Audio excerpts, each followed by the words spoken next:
Good morning, good afternoon, good evening, everybody. Jordan A. Taylor in the spot, and I'm back again making my second video for today. I don't know if they're both going to be up today, but what I'm going to be talking about is Watch the Throne by The Throne.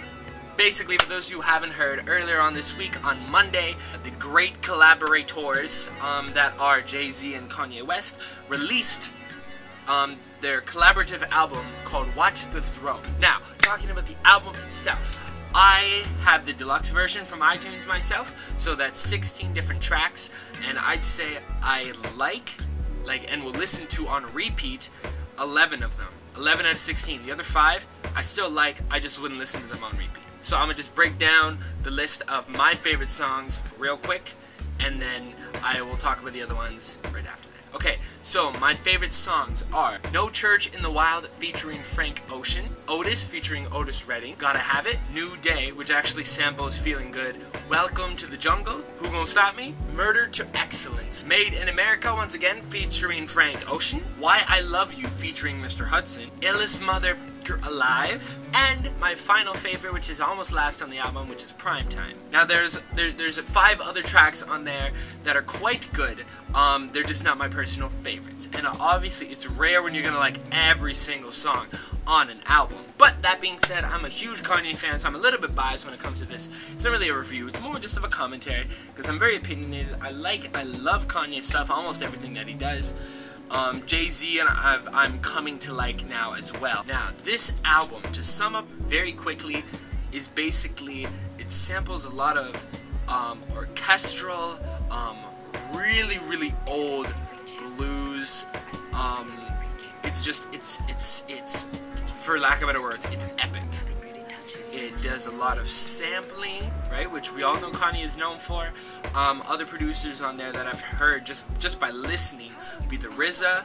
I think Swiss Beats is on there, Neptunes as well.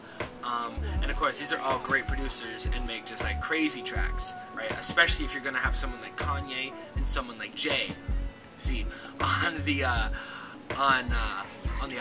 What I was actually afraid of before getting this album was that, you know, Kanye especially is known for having a very big ego, but even Jay-Z as well. So I wasn't quite sure if it was just going to be, oh, look at what we got, blah, blah, blah, blah, blah, blah, blah. But that's not all that it was. There's a track on there where they're talking, kind of giving advice to their future sons, right? So just to kind of keep them guided right? So they're making a track basically giving advice to, it's more so to the younger people, right? But they just say it as their own son. But anyone can take the same advice that they're giving and have a good and lead a good life by those advice tips. No Church in the Wild kind of opens up the album, paints a portrait of the imagery, right? Very epic, very colossal.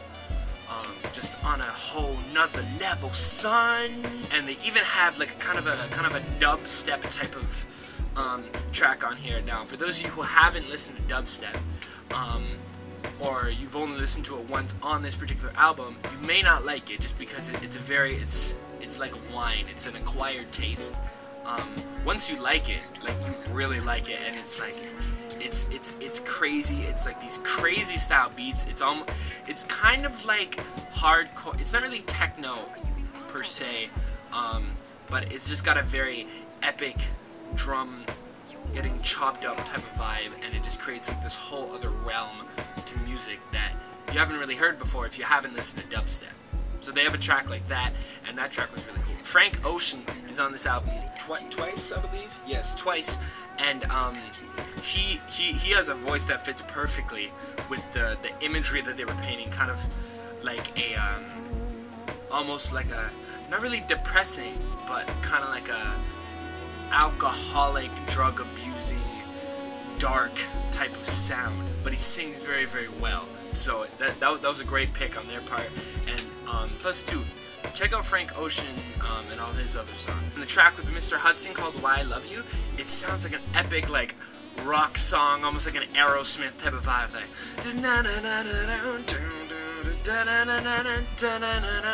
it's got like this crazy like otherworldly type thing.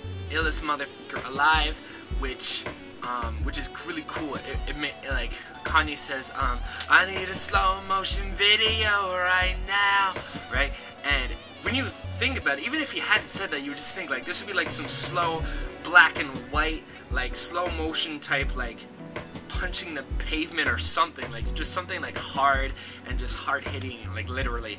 And I think that's the imagery, you know. Again, it goes well with the album. All the album is very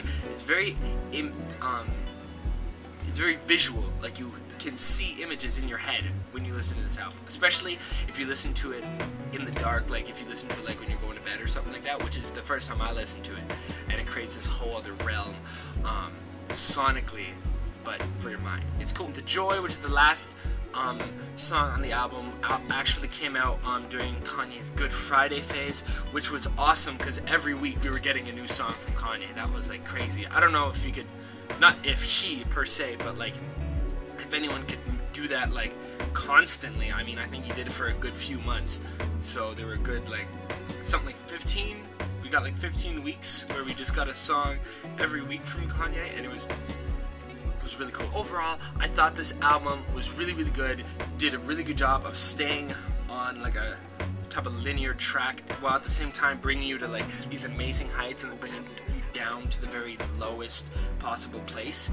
But I just think it did a really good job, and it painted a clear picture of something, of some type of like pop culture, religious, social, racial art piece that I just think was beautiful, and it was great. Overall rating, who am I to really rate it, right? Like, who am I? But I mean, I would say I liked 11 out of 16, so that's a, I don't know, percentage wise, I'm too lazy to do that in my head, but I'd say I'd give that like, you know, 4.5 stars. So anyway, I've got a movie commentary video that I just finished filming. That's why I'm wearing the same shirt. So you can check that out when that is up. I will either post a link, an annotation, or you can just check it out in my video section or on my channel, JA Products. And as well, I will have more dating tips coming up soon. Another back to school video coming up soon. Oh, and shout out the Student of Future for featuring me on that one. And yeah, more videos coming up soon.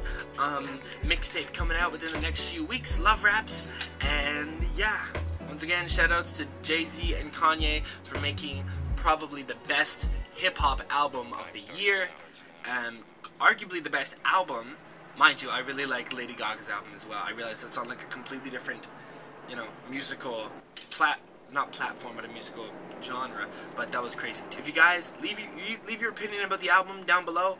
Tell me what you think. If there's another album out that you want me to do a review on, heck, I'm always down to listen to cool music, and I will see you guys later, okay? Alright, I'm Jordan A. Taylor, and I'm out. Peace, and booyakasha. It's Jordan, here's a video, I know you feel the yo, so here you go.